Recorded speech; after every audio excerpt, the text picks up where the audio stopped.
So hey guys, this is Abhishek and welcome you all in this great learning platform. So guys, welcome back to the Vardan series.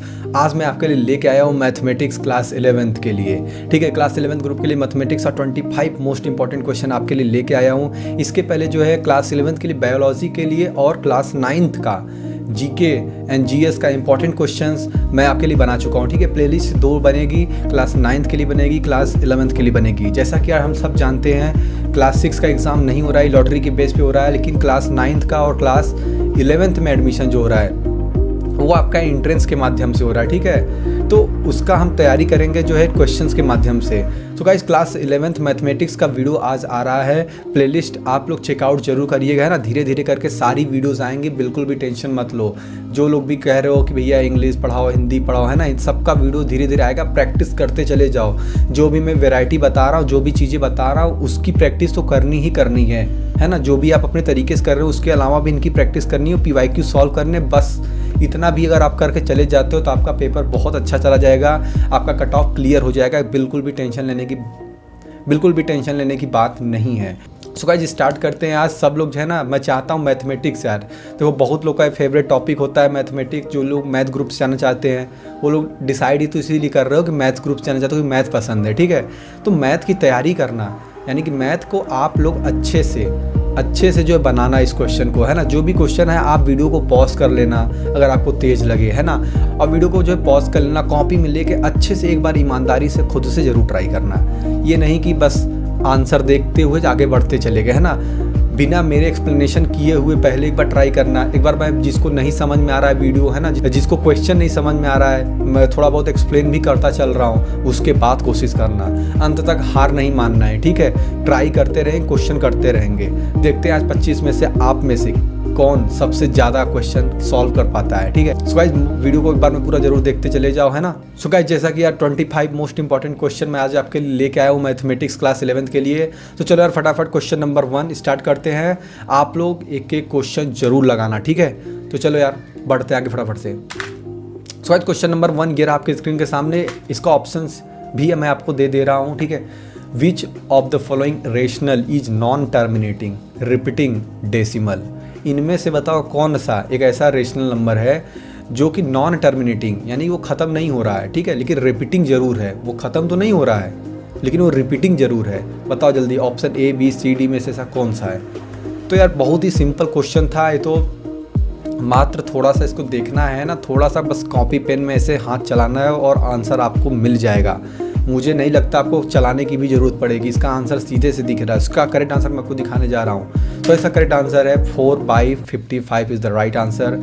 अब देखो छोटा छोटा explanation भी लेके आया हूँ कुछ क्वेश्चंस का, तो आपको बिल्कुल भी दिक्कत नहीं आएगी समझने में। अब देखो इसका आंसर ये 4/55 कैसे, ये चीज़ देखना है। देखो नॉन टर्मिनेटिंग है और रिपीटिंग है, मतलब ये ख़त्म तो नहीं हो रहा है। देख रहे हो, जब इसको डिवाइड करोगे आप तो आपको कुछ ऐसा देखने को मिलेगा, 0.072 फिर 72 फिर 72 ऐसे करते हुए रिपीट होता चला जाएगा। ठीक है, तो बाकी सब जो उसके ऊपर वाले हैं, देखो आप ध्यान से, ये सब टर्मिनेट कर जाएंगे। देखो साफ साफ दिख रहा था 0.25 ये भी टर्मिनेट कर गया है।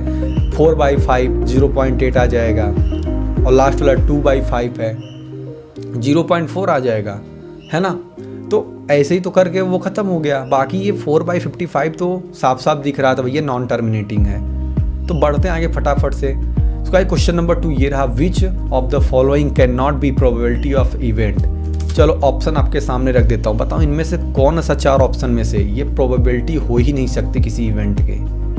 क्या लगता है? देखो ये ऐसे क्वेश्चन हैं जो डिफिनेशन बेस्ड क्वेश्चन आते हैं, ठीक है। कुछ डिफिनेशन बेस होते हैं, कुछ फार्मूला बेस होते हैं। इन दोनों को बहुत ध्यान से समझना होता है, और जो आपको हार्ड पड़ जाता है सोचने में वो लॉजिक बेस होते हैं। समझ रहे हो, 3 तरह के क्वेश्चन है, डिफिनेशन बेस, फार्मूला बेस और लॉजिक बेस, बस। तो ये रहे आपके ऑप्शंस, और बताइए फटाफट से। इसका आंसर आई होप आपने दे दिया होगा। इसका करेक्ट आंसर मैं आपको बता देता हूँ, 17/16 इज़ द राइट आंसर। क्या है कैसे मैं आपको बता दे रहा हूँ। देखो प्रोबेबिलिटी किसी भी इवेंट की 1 से लेके 100% के बीच में ही हो सकती है, या ऐसा बोलो कि 0 से लेके 1 तक ही हो सकती है। आज बारिश होगी, इसकी क्या संभावना है? 0%, 50%, 70%, 100%। एग्ज़ाम में कितना परसेंट पाओगे, कितना परसेंट पा सकते हो, प्रोबेबिलिटी यही सब तो है। अनुमान तो 1% लेके 100% तक ही होगा या 0 से लेके 1 तक ही होगा। देखो पहला ऑप्शन 1/3 है, ये भी 0 से लेके 1 के बीच में आएगा। दूसरा ऑप्शन 0.1 है ही, उसके बाद 0.3 है। लेकिन जब 17/16 करोगे तो 1 से ज़्यादा बन जाएगा, वो डिवाइड करोगे देख लो तो 1 से ज़्यादा बन जाएगा, है ना। तो ये प्रोबेबिलिटी हो ही नहीं सकती किसी इवेंट की, समझ रहे हो। आगे बढ़ते फटाफट से। क्वेश्चन नंबर 3 ये आपके स्क्रीन के सामने, और ऑप्शंस भी दे रहा हूँ। जिनको समझ में आता है वो फटाफट इनको लगा लें, ठीक है। और जिनको नहीं आता है वो सुनते रहें, मेरे एक्सप्लेनेशन को ध्यान से सुनते रहें और उसके बाद लगाने की कोशिश करें। सो गाइज क्वेश्चन क्या बोल रहा है, if the sum of area of 2 circle, ठीक है, जिनका रेडियस आपके सामने है R1 R2, R1 R2 दो रेडियस है 2 सर्कल के, इनको ऐड कर दो इनके एरियाज को, तो ये बन जाते हैं तीसरे सर्कल के एरिया के बराबर, जिसका रेडियस कैपिटल R है।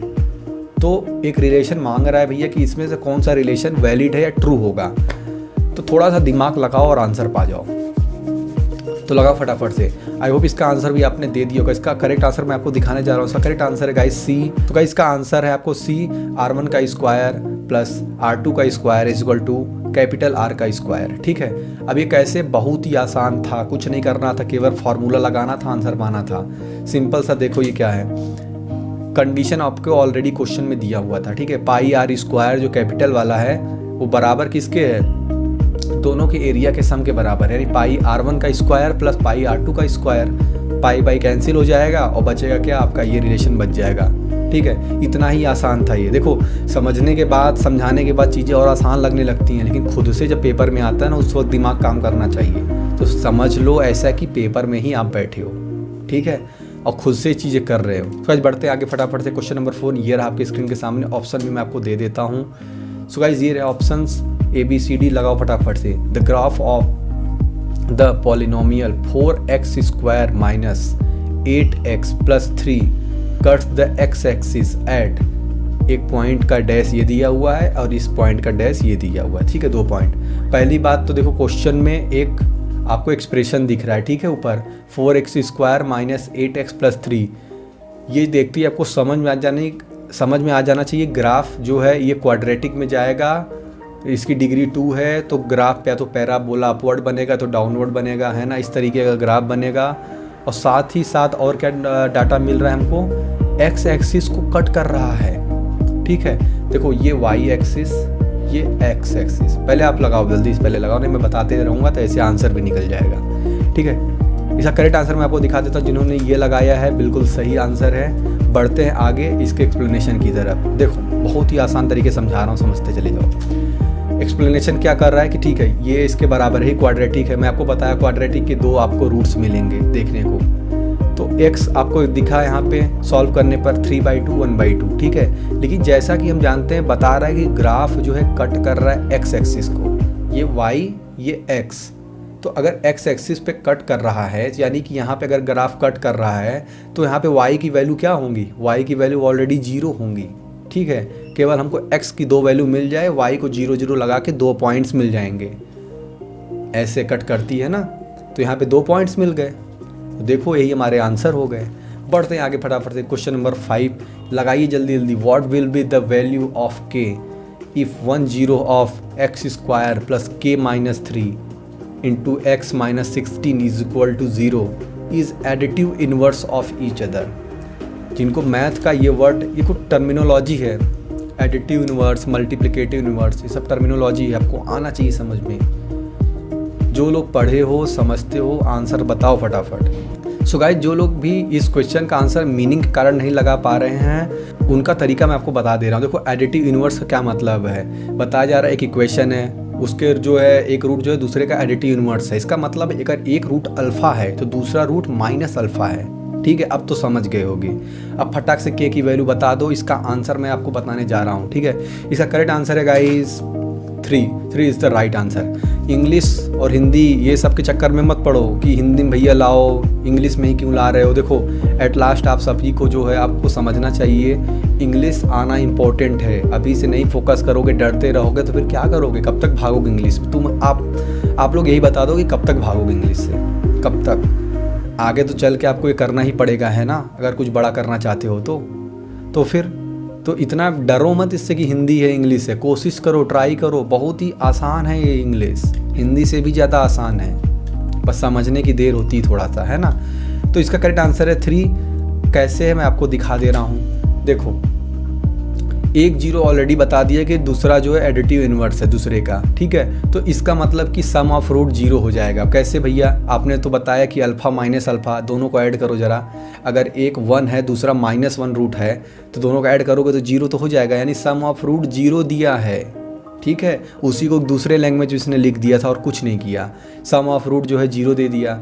पॉलिनोमियल आपके सामने लिखा है। अब सम ऑफ रूट का पता होना चाहिए, -b/a होता है, ठीक है। यानी minus coefficient of x upon coefficient of x square -b/a। इसको लगाइए और आंसर पाइए। सिंपल सा यहाँ पे एक इक्वेशन को सॉल्व करके k की वैल्यू निकाल देनी थी। कुल मिला के आपको k के निकालने के लिए वैल्यू यहाँ पे आपको -b/a करना था, और वो करने के लिए इसने इस तरीके से क्वेश्चन पूछा, ठीक है। बढ़ते आगे फटाक से। सो गाइज यहाँ पे आपको ट्रिग्नोमेट्री से क्वेश्चन देखने को मिल रहा है। tan थीटा की वैल्यू a/b है, तो बताइए a sin theta minus b cos theta upon a sin theta plus b cos theta. बताइए आप में से किसकी ट्रिग्नोमेट्री तेज है। फटाक से इस क्वेश्चन को सॉल्व करके आंसर बताइए। तेज लग रहा हो वीडियो पॉज कर लीजिए फटाक से, और अगर लग रहा है ठीक चल रहा है ना तो ऐसे ही लगा दीजिए। मैथ रफ्तार का खेल है, एक्यूरेसी का। जितना ज़्यादा आप रफ्तार में करिए और एक्यूरेसी के साथ, उतना ही जल्दी आप इसमें नंबर स्कोर कर पाएंगे अच्छे से, और बाकी सब्जेक्ट्स को भी आप ध्यान दे पाएंगे। पता चला मैथ ही लेके बैठ गए, बाकी जो आ रहा था कर ही नहीं पाए, है ना। तो मेन चीज़ यही है कि एक्यूरेसी के साथ करिए जो क्वेश्चन आता है, और रफ्तार बनाइए। इसका करेक्ट आंसर मैं आपको दिखा दे रहा हूँ। B is the right answer, a square minus B square upon a square plus B square. बढ़ते हैं आगे इसके एक्सप्लेनेशन की तरफ। सो गाइज ये रहा आपके इसका एक्सप्लेनेशन। हमको tan थीटा दिया हुआ था a/b, हमको निकालना क्या था, a sin theta minus b cos theta और अपॉन में a sin theta plus b cos theta. ये बराबर हो जाता है a tan थीटा। भैया ये एक मिनट, ये कैसे हो गया, a tan थीटा और फिर नीचे tan थीटा कहाँ से लिख दिया। देखो कुछ किया नहीं है, cos थीटा से डिवाइड करना है आपको। यानी इस वाले इक्वेशन में देखो, इस वाले में कहाँ गया, इसमें देखो a sin थीटा को इसमें cos थीटा से डिवाइड करो, ये tan थीटा बन जाएगा कि नहीं बन जाएगा। इसमें डिवाइड करो, ये क्या बन जाएगा, cos थीटा कट जाएगा। यहाँ पे फिर tan थीटा, ये भी फिर कट गया। फिर यहाँ पे आपका यही तो बचेगा, a tan theta minus b, a sin theta plus b। अब आपको tan थीटा की वैल्यू रख देनी है और सिंपल सा इसका आंसर बता देना है। देख के गड़बड़ाना नहीं, क्वेश्चन में हड़बड़ाना नहीं है, ठीक है। अब सोचो ये क्वेश्चन देखने में कितना अजीब लग रहा है ना, कि भैया क्या पूछ दिए, इतने बड़े बड़े चीज़ें लिख दी हैं। लेकिन देखो थोड़ा सा यार बस समझ रहे हो ना, समझदारी के साथ सॉल्व करना है। तो बढ़ते हैं आगे फटाफट नेक्स्ट क्वेश्चन की तरफ। If the polynomial fx is equal to x square plus k x minus 15 is exactly divisible by x minus 5 then the value of k। पूछा जा रहा है, इसमें कुल मिला के एक फंक्शन आपको दे दिया गया है, ठीक है, पॉलिनोमियल फंक्शन, कि वो डिवाइड हो जा रहा है x माइनस 5 से एग्जैक्टली। तो वैल्यू बताइए k का, k इसमें हिडन है, नहीं दिया है आपको। आई होप इसका आंसर आपने लगा दिया होगा। पॉज करके वीडियो सॉल्व करते रहिए कंटिन्यू प्रोसेस में, ठीक है। सो गाइस इसका करेक्ट आंसर बता दे रहा हूँ, -2 द राइट आंसर। कैसे है मैं वो भी आपको दिखा दे रहा हूँ। सो गाइस यहाँ पे आपको एक्सप्लेनेशन देखने को मिल रहा है कि जो फंक्शन है, यानी जो पॉलिनोमियल को दिया था exactly divisible by x minus 5 से, ठीक है। तो उसको डिवाइड जब कर देंगे तो आपको एक रिमाइंडर मिलेगा जिसमें आपको k का टर्म दिख रहा है। अच्छा, कोई चीज़ जब एग्जैक्टली डिवाइड होता है ना, डिविजिबल होता है, तो रिमाइंडर क्या बचता है बताओ, 1 2 3 4 क्या बचता है, 0 बचता है रिमाइंडर, है ना, एग्जैक्टली डिविजिबल होने पर। तो बस रिमाइंडर ऑलरेडी वहाँ पे दिया हुआ था, 5k प्लस 10 आया है, लेकिन ये बराबर किसके होना चाहिए, अगर एग्जैक्टली डिविजिबल है तो 0 के। यहाँ से k की वैल्यू -2 आ गई है। सही करते रहो, एक एक क्वेश्चन बहुत इंपॉर्टेंट है, वैरायटी को देखते चलो, है ना। बढ़ते हैं आगे। क्वेश्चन नंबर 8 ये रहा आपकी स्क्रीन के सामने। What will be the nature of the graph lines of equations. एक लाइन ये दिया हुआ है आपको 2x plus 5y plus 15, and दूसरा लाइन आपको दिया हुआ है 6x प्लस 15y प्लस 45, ठीक है। ऑप्शन आपको देता हूँ तो आपको समझ में आ जाएगा। ये पैरेलल है आपस में या कोइंसिडेंट है, इंटरसेक्टिंग है, परपेंडिकुलर टू ईच अदर है। जल्दी बताओ फटाक से। सो गाइस इसका आंसर मैं आपको दिखाने जा रहा हूँ, जल्दी बताओ। देखो इसका करेक्ट आंसर मैं आपको बता दे रहा हूँ। इसका करेक्ट आंसर है, लगा लिया, इसका correct answer guys coincident is the right answer. कैसे है कोइंसिडेंट, क्राइटेरिया पता होना चाहिए। मैं बोला था डेफिनेशन बेस, फार्मूला बेस और लॉजिक बेस, ये 3 ही चीज़ तो होते हैं मैथ में। तो देखो ये किस कैटेगरी में है पता है, ये डेफिनेशन बेस है, कि आपको कोइंसिडेंट की, पैरेलल की, इंटरसेक्टिंग की, सब की डिफिनीशन पता होनी चाहिए। सो गाइस यहाँ पे आपको एक्सप्लेनेशन देखने को मिल रहा है। देखो A1 A2 B1 B2 C1 C2 को की वैल्यू आपको यहाँ पे चेक करना है कि रेशियो उनको चेक कर लेना है। अगर A1 by A2 is equal to, यहाँ पे आपको लिखा है ना A1 by A2 is equal to B1 by B2 is equal to C1 by C2, ये तीनों आपस में बराबर हो जाते हैं। तो गाइज आपकी जो लाइन्स है ये कोइंसिडेंट हो जाएंगी, ठीक है। अगर यही चीज़ पैरेलल होता तब क्या होता, A1 by A2 is equal to B1 by B2, तब ये नॉट इक्वल टू होता C1 बाई C2 के। और अगर यही चीज़ इंटरसेक्टिंग होती तो दोनों में से कोई बराबर ही नहीं होता, यानी A1 by A2 is not equal to B1 by B2 is not equal to C1 by C2, ठीक है। तो गाइस अब बढ़ते हैं आगे। आई होप आपको समझ में आ गया होगा। देखो क्वेश्चन आसान है, बस समझने की देर है आपको। ये बताओ फटाफट से, if sine x plus cos x is equal to 2 then sine के पावर 19x और कॉस के power 20x is equal to क्या होगा, जल्दी बताओ। 2 के पावर 19, 2 के पावर 29 या 2 के पावर 171 या 2। फटाक से सॉल्व करो। क्वेश्चन देखने में भी हार्ड लग सकता है, लेकिन जब आप उतरोगे, है ना, जब आप उसको ऑन द पेपर जब टाइप करना स्टार्ट करते हो, जब तोड़ना स्टार्ट करते हो, इसके लिए यार देखो पहली बात तो मैं आपको सच बता रहा हूँ, फार्मूला और डेफिनीशन याद रखो, तभी आप लॉजिक समझ पाओगे क्वेश्चंस का। मैं सही बता रहा हूँ, ठीक है। इसका करेक्ट आंसर मैं आपको दिखा दे रहा हूँ। 2 इज़ द राइट आंसर। कैसे है मैं अब आपको बताने जा रहा हूँ। देखो क्या दिया था, sine x plus cos X is equal to 2 दिया है, ठीक है। इसको क्या इस तरह लिख सकते हैं आप बताओ, sine x plus 1 upon sine X. ये देखो कॉस एक्स को ऐसे लिख दिया 1 upon sine X is equal to 2। अब इसको आपस में ऐड करो, ये इधर गया मल्टीप्लाई हुआ तो sine square X plus 1 is equal to 2 sine X बन जाएगा जब इसको आप सॉल्व करोगे, ठीक है। ये 2 साइन एक्स बन गया।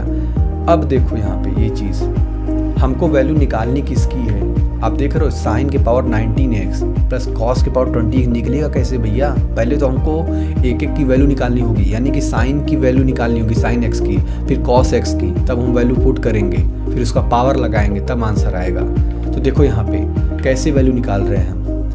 अब देखो sine square X plus 1 is equal to 2 sine X यहाँ पे मिल गया, ठीक है।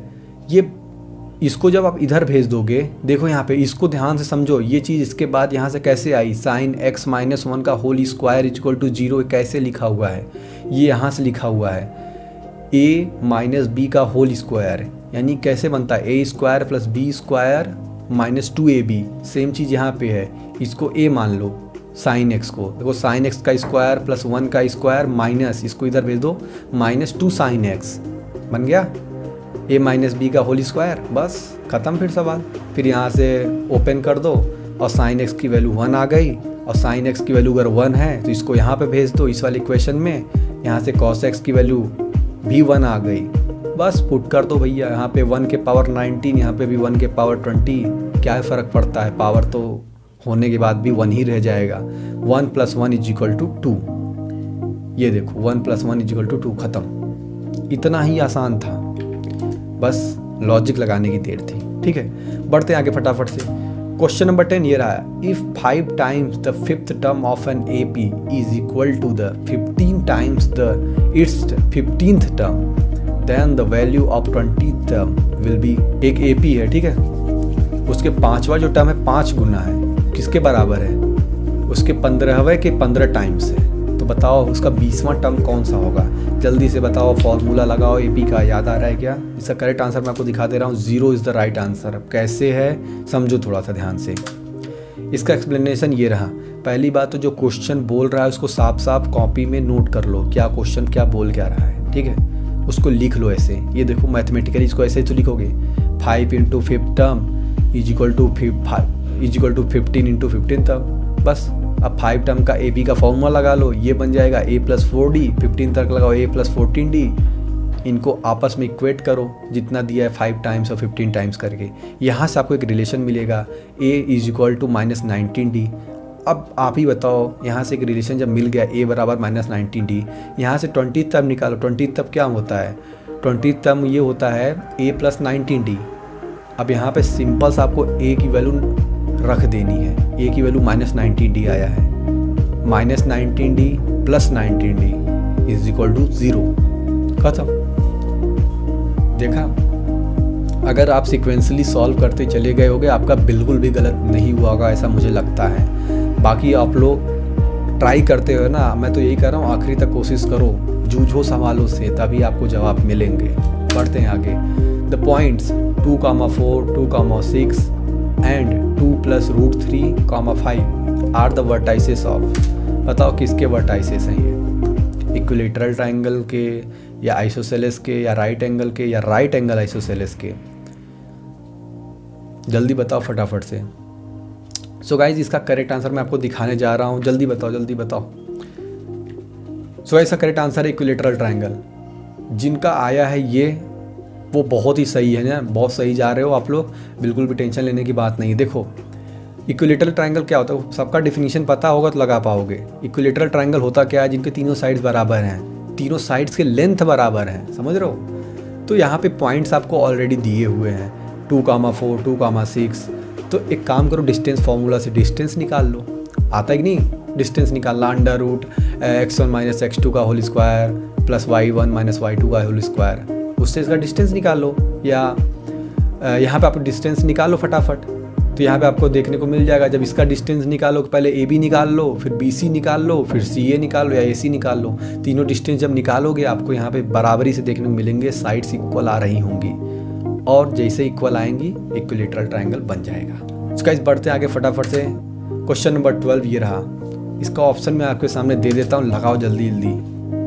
A funnel is in the shape of a right circular cone with a base radius of 3 cm and height of 4 cm. Find the slant height of the funnel. Slant height of the funnel बताओ भैया फटाक से। इसको कहते हैं formula based question. देखो ये बड़ा सा क्वेश्चन है ना, 4 लाइन में दिख रहा है, लोग बच्चा देखते ही पहले घबरा जाता है। डाटा निकालो, क्वेश्चन से लिखो, और जो पूछा है उसका फॉर्मूला अगर पता है तो लगा पाओगे, नहीं पता है तो बस देखते रहोगे। सो गाइज बहुत ही आसान है, इसका आंसर मैं आपको दिखा देता हूँ। इसका आंसर है 5। कैसे करना है? रेडियस, बेस का जो है, बेस का रेडियस, देखो फनल है, ये फनल है, ऐसा कौन जो टोपी पहनते हो ना बर्थडे कैप, वही चीज़ तो है, जिसका हाइट आपको दिया है 4, इसका बेस का रेडियस है 3। तो बताओ स्लैंट हाइट कितनी होगी? ये देखो ये हाइट ऐसे दिख रहा है क्या, ये देखो ये हाइट, ये होगा रेडियस, और ये रहा स्लैंट हाइट। तो एक यहाँ पे आपको दिख रहा है ट्रायंगल, ये देखो इधर, ये ट्रायंगल आपको दिख रहा है ऐसे ऐसे ऐसे, राइट एंगल, पाइथागोरस, कुछ समझ में आ रहा है? बस पाइथागोरस लगाना था भैया। एक 4 है, ये 3 है, ये कितना होगा? 5 होगा। पाइथागोरस से लगा के देखो, आंसर आएगा। बढ़ते हैं आगे फटाफट से। So guys question number 13, 2 figure having the same shape and no necessarily the same size are called.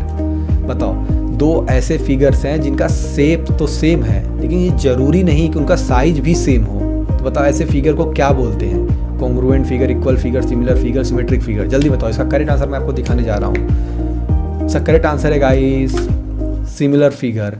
ठीक है, जरूरी नहीं कि उनका शेप हो, जरूरी नहीं उनका साइज बराबर हो, लेकिन शेप बराबर है यहाँ पे।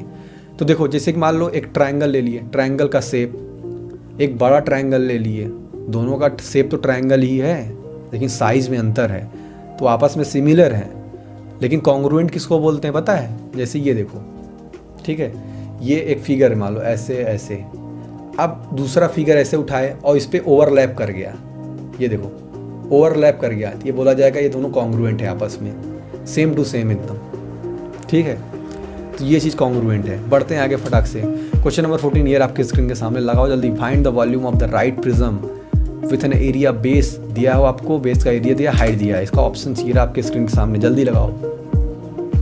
सो गाइज आई होप इसका भी आंसर आपने दे दिया होगा। इसका करेक्ट आंसर है 2783। जिसका आया हो बधाई हो, और जिसका नहीं आया हो सीखने के लिए तैयार हो जाओ। हमेशा है ना, अभी सीखने के लिए करो, गलती होगी कोई दिक्कत नहीं है, अभी हो रही है अच्छी बात है, एग्ज़ाम में नहीं होनी चाहिए। तो देखो बहुत ही सिंपल था, वॉल्यूम निकालना था राइट प्रिज्म का। ठीक है, पहली बात तो वॉल्यूम क्या होता है, बेसिक कॉन्सेप्ट जाओ। वॉल्यूम होता है हाइट इंटू बेस का एरिया। ठीक है, नीचे का जो एरिया है नहीं बेस का, और ऊपर जितना हाइट है उसको मल्टीप्लाई कर दो, यही होता है वॉल्यूम। बस इनको मल्टीप्लाई कर देना था आपको, हाइट दिया है, बेस दिया है, मल्टीप्लाई करके आंसर निकाल लेना था। बढ़ते हैं आगे फटाक से। सो गाइस क्वेश्चन नंबर 15 ये रहा, एक्स निकालना है in terms of A, B और सी। चलो भैया ऑप्शन आपको दे देता हूँ। देखो आ गया चमक के ऑप्शन, जल्दी लगाओ। एक फिगर है, कुछ एंगल्स लिखे गए हैं, एंगल आपको बता दे रहा हूँ 35 डिग्री लिखा हुआ है। ठीक है, जल्दी बताओ फटाक से। सो गाइस आई होप इसका आंसर भी आपने लगा दिया होगा।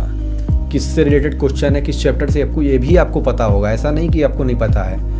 देखो कुछ क्वेश्चन आसान आते हैं तो उनको जल्दी लगाना है, कुछ क्वेश्चन थोड़े लेंदी आते हैं तो उनको एक्यूरेसी के साथ जल्दी जल्दी लगाना है, लेकिन लगाना है आपको।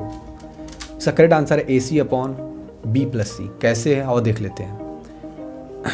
सो गाइस इसका करेक्ट आंसर ये कैसे है मैं आपको बता दे रहा हूँ। ध्यान से इस फिगर को देखो। इस फिगर में आपको यहाँ पे देखने को मिल रहा है 35 डिग्री 35 डिग्री है। यहाँ पे आपको दो ट्रायंगल देखने को मिल रहा है। सिमिलर ट्रायंगल का क्राइटेरिया लगाना है, आंसर पाना है। एक ट्रायंगल का देखो, एक एंगल यहाँ पे कॉमन दिख रहा है आपको, ये वाला, ये तो दोनों ट्रायंगल में कॉमन एंगल है, और एक 35 डिग्री बराबर है। बस यही है ना, एंगल सिमिलर क्राइटेरिया आपको लग जाएगा। और जैसे ही सिमिलर होते हैं तो उनके साइड जो है, सिमिलर ट्रायंगल के जो साइड्स होते हैं आपस में प्रोपोर्शनल हो जाते हैं। बस प्रोपोर्शनल कर दोगे, जब आपस में सॉल्व करोगे तो आपको यहाँ पे वैल्यू पुट करते ही x बराबर AC/B+C मिल जाएगा। ठीक है, सॉल्यूशन देखना कोई बुरी बात थोड़ी ना है। देख के अगर समझ में आ जाता है तो अच्छी बात है, और देख के भी नहीं समझ में आ रहा है तो भैया फिर सॉल्यूशन लाने का क्या मतलब है ना। तो देख के आप समझो, यहाँ से सीखने की प्रैक्टिस करो। क्वेश्चन नंबर 16 और इसके ऑप्शंस आपके स्क्रीन के सामने ये रहे। एक सॉलिड है, चलो ठीक है। कोन के क्या लिखा है, a solid is in the form of cone mounted on a hemisphere. ठीक है। देखो क्वेश्चन को लगाना तो इम्पोर्टेंट है ही, उसके पहले उसको समझना होता है। समझने से ही 50-70% क्वेश्चन आपके सॉल्व हो जाते हैं। फिर फार्मूला आने से 80%, लॉजिक लगा दो 10-20% वो भी सॉल्व हो गया, ख़त्म। तो देखो यहाँ पे एक कोन है जो हेमिस्फीयर के ऊपर माउंटेड है, हाइट दिया गया है, रेडियस दिया गया है, वॉल्यूम निकाल देना है। फिगर इमेजिनेशन कर पा रहे हो? देखो इमेजिन करवा दे रहा हूँ। ये कोन है, ठीक है, जैसे वो कोन टोपी पहनते हो ना बर्थडे वाला, एक यहाँ पे ऐसे कोन है, और नीचे से आपको एक हेमिस्फीयर है, इसके ऊपर एक कोन माउंटेड है। बस यही है, उसका पूरा वॉल्यूम निकाल देना है। हाइट दिया गया, रेडियस दिया गया। आई होप इसका आंसर आपने लगा दिया होगा। देखो यहाँ पे ये ऑप्शंस कितने करीब हैं। अगर जल्दीबाजी में हल्का सा भी पेन इधर उधर स्लिप किया ना तो गया फिर आपका। 94.21 इज द राइट आंसर। बढ़ते हैं आगे इसके एक्सप्लेनेशन की तरफ। So guys 94.21 is the right answer है, देख रहे हो। और लगाना कुछ नहीं था भैया, कोन का आपको वॉल्यूम पता होना चाहिए, हेमिस्फीयर का वॉल्यूम पता होना चाहिए। कोन का वॉल्यूम क्या होता है 1/3πr²h, हेमिस्फीयर का क्या होता है 2/3πr3। बस फार्मूला पुट करो, आंसर पाओ। सो गाइस बढ़ते हैं आगे। 17 question number, below are the results of student. एक नीचे दिया गया है वो एग्जाम के रिजल्ट्स हैं स्टूडेंट के, ठीक है। आपको मोड बताना है। देखो स्टैटिस्टिक्स का क्वेश्चन है ये, मोड दिखाना है आपको, मोड मतलब बताना है इसमें से। ऑप्शंस आपके स्क्रीन के सामने ये रहे। मैंने लगभग हर चैप्टर से इंपॉर्टेंट जो इस तरह के क्वेश्चंस है बार बार एग्जाम में है ना पूछा है। हालांकि देखो मैथ जितना प्रैक्टिस करोगे, जितने वैरायटी का उतना कम रहता है, फिर भी मैंने काफ़ी अच्छे वैरायटी के क्वेश्चन मैंने सेलेक्ट किए हैं। आप लोग बिल्कुल टेंशन मत लो, है ना। इनको तो करना ही करना है, इनके अलावा भी प्रैक्टिस आपको करनी है। तो देख लो कम से कम इन वैरायटी को भी।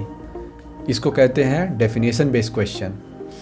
डेफिनेशन पता है, आंसर आपको पता है, नहीं पता है तो फिर बैठे रहोगे सोचते रहोगे क्या लगाऊं मैं। इसका करेक्ट आंसर मैं आपको दिखा दे रहा हूँ। 90 इज द राइट आंसर। कैसे है देखो, ऐसे है।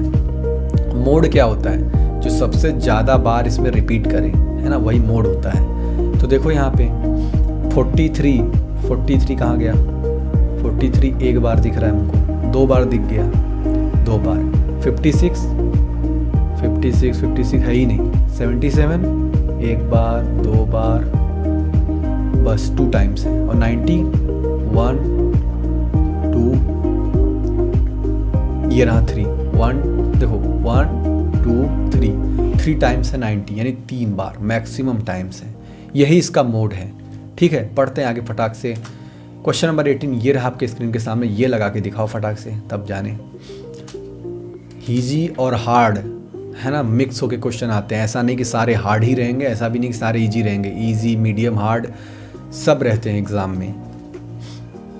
इजी से पकड़ते हुए चलना है मीडियम की तरफ, मीडियम से पकड़ते हुए चलना है हार्ड की तरफ। और जो क्वेश्चन नहीं आए गोला बना के छोड़ दो उसको, आगे कर लो पेपर पूरा।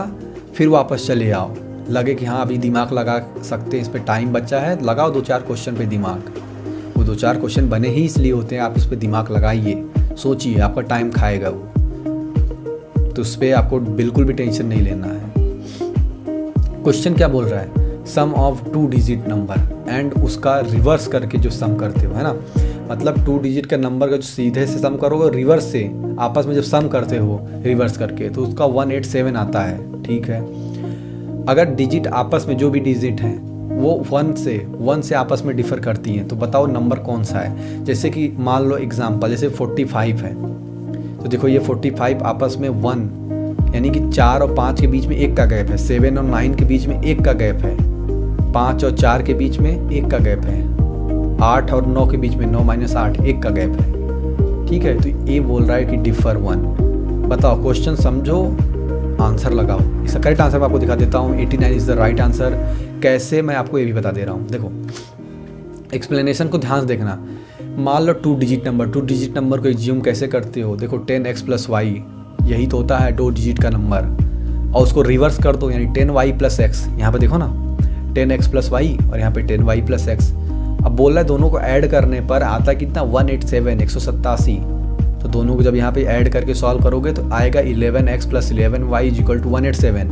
जब इनको भी कॉमन ले लोगे 11, तो यहाँ पर आ जाएगा 17।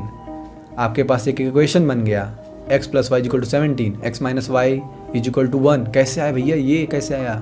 अरे बोला तो था डिफ़र कर रहा है, एक का अंतर है x और y में, जो भी नंबर्स हैं। तो देखो यहाँ पे 10x, यहाँ पे देखो x - y 1 हो गया। बस 2 इक्वेशन है, 2 अननोन है, सॉल्व करो, आंसर पाओ। x की वैल्यू यहाँ पे 9 हो गई, y की वैल्यू 8 हो गई। आपके नंबर्स आपको मिल गए, 8 9 होगा या 9 8 होगा। ऑप्शन में देखो क्या था, 8 9 था। जी हाँ, इज़ द राइट आंसर। बढ़ते हैं आगे फटाक से, कॉन्सेप्ट को सीखते चलो। Question number 19, sum of 2 numbers is 13। So guys यहाँ पे देखो 19 नंबर का क्वेश्चन है, sum of 2 number is 13 and the sum of their reciprocal is. इनके रेसिप्रोकल का जो सम है, 1 मिनट यार, ये 1340 कहाँ से आ गया, इतना लंबा थोड़ी ना होगा। नहीं देखो, ये 13/40 है, ठीक है, 13/40 है। इसको अपने सॉल्व करते वक्त 13/40 लिखना, ठीक है। सम ऑफ नंबर 13 है तो सही है, and sum of their reciprocal is 13/40। हाँ 13/40। तो बताओ नंबर कौन से हैं, जल्दी बताओ फटाफट। सो गाइज आई होप इसका आंसर आपने लगा दिया होगा। इसका करेक्ट आंसर है, ये दो, इसका करेक्ट आंसर है गाइज 5/8। बहुत ही आसान था यार, कुछ नहीं करना था। देखो इसको तो ऐसे मतलब देख के बता देना था। देखो उल्टा सीधा लिख के आता है कि सम ऑफ नंबर 2 नंबर का इतना है, सोचते हैं x y एज्यूम करेंगे, ऐसे लगाएंगे वैसे लगाएंगे। इससे अच्छा तो मैं कहता हूँ ऑप्शन ही देख के लगा दो। ऑप्शन में कई बार होता है ना कि ऐसे ऑप्शन पुट करो, जैसे 2 नंबर का सम था 8 और 5, देखो यहाँ पे 13, 4 ही ऑप्शन है, 4 अटेम्प्ट करना पड़े। कौन इतना बड़ा बड़ा इक्वेशन लगाएगा, आंसर पाएगा, आप ही बताओ। इससे अच्छा भैया ये देखो ऑप्शन देखो, 5 और 8 13 हो गया, रेसिप्रोकल कर दो 1/5 1/8, 8 5 जा 40, 8 5 + 13 13/40। मैथ तो कर गया, देखा। वरना फिर आपके पास बुद्धि लगाओ और आंसर पाओ। इतना ज़्यादा जब सॉल्व कर दो, कई सारी चीज़ें हैं भाई सीखनी पड़ती हैं ना। कोर्स चल रहा होता तो मैं उसमें पूरे अच्छे से, जैसे अब कोर्स चल रहा होता तो जो नॉर्मल मेथड होता है वो तो समझ में आता है, लेकिन क्वेश्चन करते वक्त जो ऐसे भी मेथड्स होते हैं जो नॉर्मल ऑप्शन देख के भी लगा दिए जाते हैं, वो भी आप वहाँ पे सीख रहे होते हैं। बट ठीक है, ये भी एक तरीका, एक तरह से कोर्स ही तो चल रहा है ना, इसमें डिस्कशन जहाँ पे कर पा रहे हैं, सिर्फ क्वेश्चन आंसर थोड़ी नहीं है। तो क्वेश्चन नंबर 20 ये रहा आपके स्क्रीन के सामने। द पेयर ऑफ इक्वेशन, ठीक है, 3 के पावर x + y = 81 है, कॉमा 81 के पावर x - y = 3 है। बताओ इनके सोल्यूशन क्या है। नो सोल्यूशन आएंगे, या फिर यूनिक सोल्यूशन आएंगे, या फिर इन्फिनाइटली सोल्यूशन आएंगे, या फिर x की वैल्यू आएगी इतना और y की वैल्यू आएगी इतना। जल्दी बताओ इसका आंसर बताओ। सो गाइस इसका करेक्ट आंसर यहाँ पे आपको चमक के नहीं आएगा। इसका करेक्ट आंसर मैं आपको बताने जा रहा हूँ। देखो इसको सॉल्व कैसे करना है, ध्यान से देखना। बताऊँ, देखो चलो आप आंसर बता देता हूँ। देखो पेयर ऑफ इक्वेशंस, ठीक है, दिया हुआ है। देखो 3 के पावर x + y = 81 है। अब इन दोनों को लेके आदमी करे क्या, कैसे सॉल्व करे। समझ ही नहीं आ रहा है। एक काम करते हैं ना, पहले तो जो ऑप्शन में बताया ना, ऑप्शन मेथड, ऑप्शन को ही रख दो। ये जो लास्ट वाला दिख रहा है पहले इसी को ख़त्म करो देख के, भैया ये कहीं हो नहीं सकता, क्या पता यही हो जाए, तो इसको देख के ख़त्म करो। 17/8 और 15/8 ये और सिंपल तो हो नहीं सकता, इतना ही रहेगा, ठीक है। ऊपर रखो x की वैल्यू इतना, y की वैल्यू इतना, 17/8 और 15/8 इसको जैसे ही रख के ऐड करोगे आपका आ जाएगा 32/8 यानी 32/8, 8 चौक 32, 3 के पावर 4 सही हो गया। देखो 3 के पावर 4 = 81 होता है, ठीक है। और दूसरा 81 के पावर x - y, x की वैल्यू यहाँ पे 17/8 एंड y की वैल्यू यहाँ पे 15/8 पुट करो, ठीक है। अब 17/8 - 15/8 कितना होता है, देखो यहाँ पे ध्यान से, आंसर आएगा कि 17/8 एंड 15/8 माइनस करोगे आएगा 2/8, 1/4। 81 के पावर 1/4 को सॉल्व करोगे तो 3 आएगा, ठीक है। जैसे 8 के पावर 1/3 कितना होता है, अरे 8 का क्यूब रूट 2 होता है ना, 2 2 जा 4 2 जा 8। उसी तरह 81 के पावर 1/4 निकालना है, बस इसका 3 आएगा। तो देखो डी वाला ऑप्शन मिल ही गया तो फिर काम ही ख़त्म हो गया, देख लो। तो ऐसे भी सॉल्व कर सकते हैं भाई, ये भी तरीका होता है, आपको पता होना चाहिए, दिमाग उस समय खुला रहना चाहिए। क्वेश्चन नंबर 21 ये आपके स्क्रीन सामने, the sum of squares of 2 consecutive positive even number is 33 6 4 3, ठीक है। व्हाट आर द 2 नंबर्स, बताओ भैया, ऑप्शन आपके सामने दे दे रहा हूँ। पूछ रहा है sum of square of 2 consecutive positive even number, यानी कि एक के बाद एक पॉजिटिव इवन नंबर्स हैं, ठीक है। जैसे 2 4 4 6 6 8, जैसे ये सब ऑप्शन आपको दिख रहा है, 38 40 32 34, ये सब क्या है, एक के बाद एक positive consecutive positive even number है। इनके square, sum of square of 2 consecutive, यानी इनके स्क्वायर का जो सम आ रहा है वो आपको 3364 आ रहा है। तो दोनों नंबर हैं कौन से, क्या लगता है, कैसे लगाओगे? देखो कैलकुलेटर नहीं रहेगा वहाँ पे, लिख के सॉल्व करना है, ठीक है। तो मोबाइल उठा के मत कर देना। तो यार आई होप इसका आंसर आपने लगा दिया। इसका करेक्ट आंसर है 40,42 इज़ द राइट आंसर। बढ़ते हैं इसके एक्सप्लेनेशन की तरफ।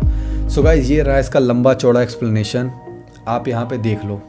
देखो यहाँ पे एक एजम्पशन ले लिया गया है, यहाँ पे माना गया पहला, ठीक है, एक x होगा, x + 2 होगा, इसको लेके सॉल्व किया गया, आंसर पा गया, ठीक है।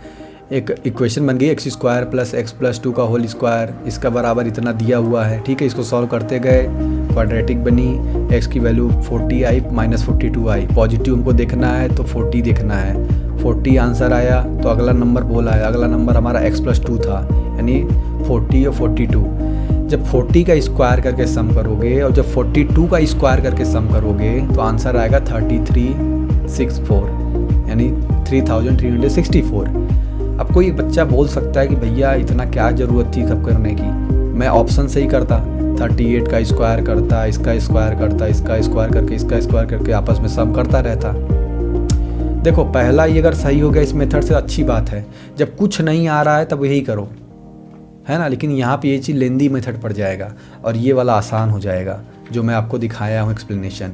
यहाँ पे ये मेथड कम से कम आसान है थोड़ा, लेकिन अगर आपको वो भी नहीं आ रहा है तो यहाँ पे आपको दूसरा मेथड भी यही है ना। क्वेश्चन को समझो कि इसका स्क्वायर करके ऑप्शन में इसका स्क्वायर करके आपस में सम कर करके चेक करो कि 3364 के बराबर आ रहा है कि नहीं आ रहा है। आ रहा है तो आपका खाता खुल गया, क्या पता ये ऑप्शन आपको पहले ही मिल जाता और लास्ट में दिखेगा तो भैया टाइम लेगा, है ना।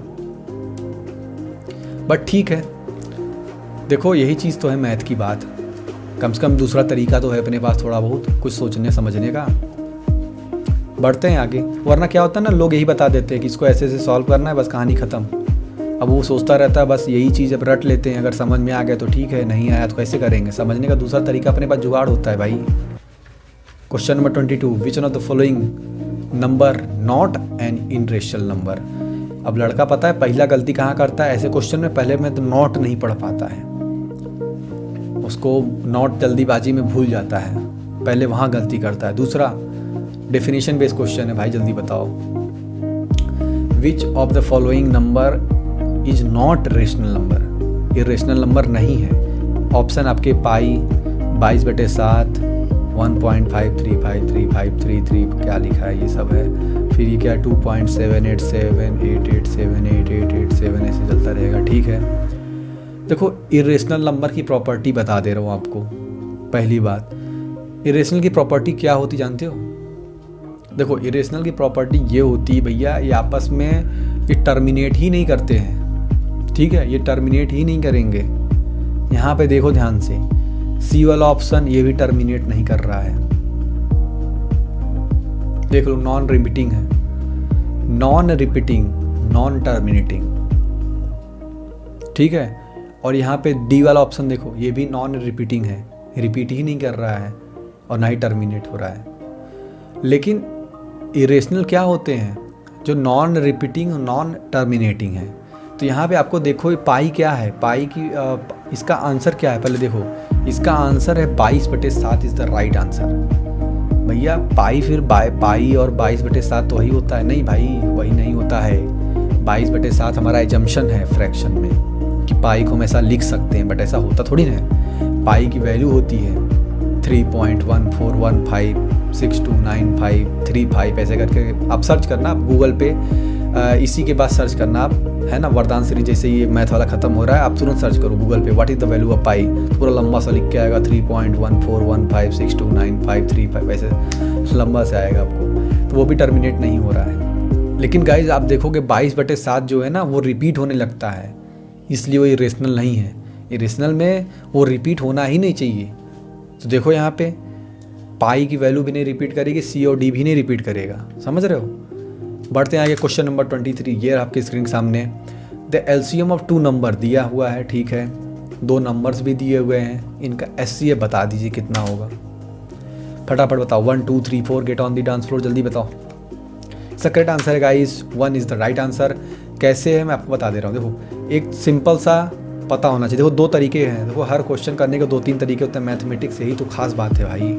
लेकिन मैं आपको बता दे रहा हूँ जो नॉर्मल जिससे तरीके से लोग जाते हैं। देखो ये तरीका, एक चीज़ आपको पता होना चाहिए फार्मूला, कि कोई भी नंबर का मल्टीप्लिकेशन उसके एचसीएफ का और उसके एलसीएम का मल्टीप्लिकेशन होता है, इसका प्रोडक्ट का होता है आंसर। जैसे यहाँ पे ए आपको 61, बी आपको 131 दिया है, ठीक है, उसका एलसीएम दिया हुआ है, आपको एचसीएम निकालना है तो आपको ये इक्वेशन सॉल्व कर देनी है, एचसीएफ आ जाएगा। लेकिन एक तरीका और तो था, देखो यहाँ पे 1 आया ना, एक तरीका और तो था। इस क्वेश्चन को एलसीएम दिया हुआ था, ठीक है, एचसीएफ क्या होता है? हाईएस्ट कॉमन फैक्टर जिसको डिवाइड कर सके। 61 131 किसी से लग रहा है डिविजिबल है? 1 2 3 4 5 6 किसी से है ही नहीं, 61 तक चले जाओ। यहाँ पे आपको सिर्फ 1 से ही डिविजिबल मिलेगा, 1 ही ऐसा नंबर है जो दोनों को डिवाइड कर सकता है, उसके अलावा कोई नंबर मिलेगा ही नहीं। लेकिन ये तो ऐसे दिख गया ना, ये तो मैं आपको वैरायटी सिखाने के लिए, इसका ऑप्शन, इसका क्वेश्चन का तरीका बताने के लिए, कैसे सॉल्व करते हैं, मेनली इसका ही फार्मूला था।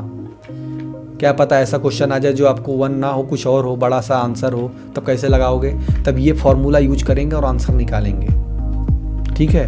क्वेश्चन नंबर 24, ये आपके स्क्रीन के सामने। The length of diagonal of a rhombus, rhombus का डायगोनल्स का लेंथ दिया हुआ है 10 centimetre 8 centimetre. What will be the length of sides of rhombus, rhombus के साइड्स का लेंथ बता दो भैया, उसके डायगोनल्स का लेंथ दिया हुआ है। हिंट देता हूँ, फिगर बनाओ आंसर पाओ, बस, है ना, फिगर बनाओ आंसर पाओ। सो गाइस देखो इसका बहुत ही आसान तरीका, ऑप्शन आपको बता दे रहा हूँ। देखो इसमें भी ऑप्शन से भी खेला गया है थोड़ा सा, बहुत ही क्लोज ऑप्शन है, जल्दीबाजी हमसे गलती हो सकती है। इसका करेक्ट आंसर है 6.40 इज़ द राइट आंसर, ठीक है।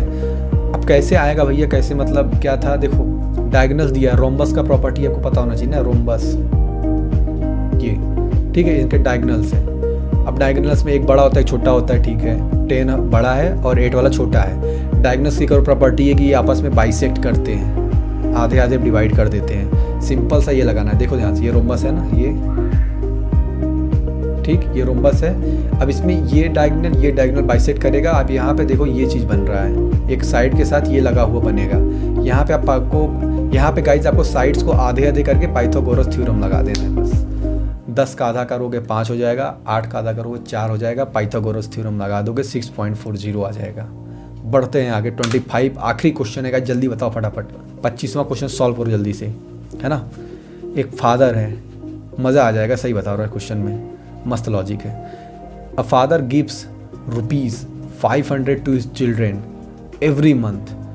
ए boy gets ₹100, then girls get 200, ये boy get 200, then girls get जो है क्या, girl gets 150, how many children does he have. Option देता हूँ, अगर खुद से समझ गए हो तो लगा दो, लगा दिए तो मज़ा आ जाएगा, सही बता रहा हूँ। और नहीं लगा पाए हो तो कोई बात नहीं, आ जाओ फिर, है ना, समझते हैं। एक पिताजी हैं 500 रुपया अपने चिल्ड्रंस को देते हैं हर महीने, है ना, अमीर पिताजी हैं। तो अपनी किस्मत कहाँ है इतनी भैया 500 रुपया महीना मिले।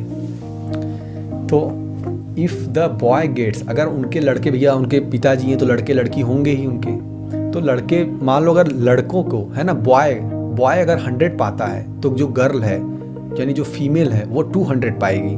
अगर बॉय को 200 मिलता है तो गर्ल को 150 मिलेगा, क्योंकि 500 ही तो देना है बस। तो उनको बताओ टोटल, आपको ऐसा कैलकुलेशन करना है, मैथमेटिक्स में दिमाग लगाना है, बता देना है आपको पिताजी के कितने बच्चे हैं, है ना। यहाँ तक कि ये भी बता सकते हो आप कितने लड़के हैं कितने लड़कियाँ हैं। इसका आंसर मैं आपको बताने जा रहा हूँ। इसका करेक्ट आंसर है 3 इज़ द राइट आंसर। आओ समझते हैं, एक्सप्लेनेशन दिया हुआ है, पहले देख लो, जैसे मैथमेटिक्स सॉल्व करता है, जैसे टीचर्स लोग बताते हैं, देख लो। बॉय 100 गेट करेगा तो गर्ल 200। एक इक्वेशन बनाओ, 100x + 200y = 500। यहाँ से आपको इक्वेशन नंबर 1 मिलेगा। सो गाइस 2 इक्वेशन मिलेगा, 2 अननोन है x y। यहाँ से आप वैल्यू सॉल्व करोगे जब, तो y = 2 आ जाएगा, x = 1 आ जाएगा। आपने मान के रखा है कि x बॉयज़ हैं और y नंबर ऑफ गर्ल्स हैं। x की वैल्यू 1 है, y की वैल्यू 2 है, टोटल चिल्ड्रन 3 है। अब जो भैया इतना सब पढ़ के लगाया है, अच्छी बात है, इसको कहते हैं मैथमेटिक्स का आना, ठीक है, यानी इस लड़के को मैथमेटिक्स आता है। अब दूसरा तरीका, जिसको गणित आता है, आओ उस तरीका देखते हैं। देखो, ठीक है, अच्छी बात है, 500 रुपया मिल रहा है। अगर लड़का 100 पाता है और लड़की 200 पाती है, ठीक है, और फिर नीचे क्या है, वो 200 पाता है तो वो 150 पाती है। देखो यहाँ पे ध्यान से देखो, अगर लड़का 100 पाया, 500 करना है अपने आप को, ठीक है, अपने को 500 रुपये बनाना है, तो 100 पाया, अगर 100 को 100 पाया, एक तरफ 200 है, ठीक है, ध्यान देखो इधर देखो, एक तरफ 100 है, एक तरफ 200 है। 100 को 2 बार करो, कितना हुआ, 200 हुआ। 200 इधर 200, 400 ही होंगे अगर 3 लड़के हैं, ठीक है। अभी पता ही नहीं कितने लड़के हैं, लेकिन एक चीज़ आइडिया भी लगा सकते हैं। अगर 200 500 बनाना है तो 200 को 200 बार कर दो, ईजी है। 200 करो, 400 हो गया, और उधर 100 है लड़के के पास, 500 रुपये हो गए, यानी लड़की 2 हो गई, लड़का 1 हो गया। अब इसको 500 रुपये बना दो। नीचे वाले को, अगर लड़का 200 पाता है, लड़की 150 पाती है, तब कैसे बनेगा 500, जल्दी बताओ। सिंपल सा भैया, 150 300 होता है, और 200 3 2 500, हिसाब किताब की बात है भाई, है ना। अब देखो ये चीज़ गणित है, कैसे लगाया हूँ, वीडियो रिपीट करके देख लेना। सिंपल सा 500 के बराबर ला दो आप किसी तरह ईजिली। जो लोग मतलब थोड़ा सा, है ना, कैलकुलेटर दिमाग के होते हैं, बिजनेस टाइप का ऐसा कुछ, है ना, फटाफट सॉल्व करने वाले, तो जल्दी से देख के ही ऐसे ऐसे कैलकुलेट करके बता देते हैं। और हालांकि अपने पास दूसरा ऑप्शन तो है ही, मैथमेटिक्स एक ऐसा तरीका देता ही है जहाँ से हम क्वेश्चन सॉल्व कर सकते हैं 100%, ठीक है। तो गाइज़ ये रहा आपका 25 इंपॉर्टेंट मैथ का क्वेश्चन जो ख़त्म हो चुका है, ठीक है। वीडियो पसंद आई हो गाइस तो आप लोग नोटिफिकेशन बेल ऑन करके सब्सक्राइब जरूर कर देना चैनल को, लाइक शेयर कमेंट ये सब आपके ऊपर है, ठीक है। लंबी है वीडियो बट कोई बात नहीं, बहुत सारा नॉलेज भरा है, बहुत सारे वैरायटी के क्वेश्चन भरे हैं, समझाना भी ज़रूरी था। ऐसा नहीं है कि बस क्वेश्चन आंसर करते चले जाओ, है ना, समझाना भी ज़रूरी था यहाँ पे। और मेरे साथ करते हो तो आपको ऐसा लगता है ना कि इजी पड़ जाता है कि यार क्वेश्चन तो उस समय सॉल्व हो जा रहे हैं, बहुत इजी आ रहा है, लेकिन ऐसा नहीं है। सच्चाई ये है कि एग्ज़ाम में जब आप इन्हीं क्वेश्चन से जब आप जूझते हो ना, तब आपको लगता है यार गलत कैसे हो गया। कई बार आप इजी क्वेश्चन भी गलत करके आते हो हड़बड़ी के चक्कर में। तो गलती मत करना, मैथ एक्यूरेसी और रफ्तार का खेल है। 3 चीज़ याद रखना मैथ में, डेफिनीशन याद रखना, फॉर्मूला याद रखना और लॉजिक सही अप्लाई करना, आंसर आपको ज़रूर मिलेगा। और फार्मूला से ना बने तुरंत ऑप्शन पे कूद जाना, देख लेना कि यार टाइम बचा है, ठीक है, कुछ नहीं समझ में आ रहा तो ऑप्शन से ही आंसर निकालेंगे। तो मैथमेटिक्स नया है तो गणित लगा लेना, ठीक है, लेकिन आंसर की तरफ ज़रूर भागना और जूझना। तो गाइस ये वरदान सीरीज आपको कैसी लग रही है, मज़ा आ रहा है कि आप लोग कमेंट में ज़रूर बताइएगा। इसके बाद वीडियो जो है क्लास 9th की आएगी, फिर आर्ट्स एंड कॉमर्स की भी आएगी। वीडियो पूरा देखने के लिए आपका बहुत बहुत धन्यवाद। मिलते हैं फिर नेक्स्ट वीडियो में, तब तक के लिए take care and bye bye.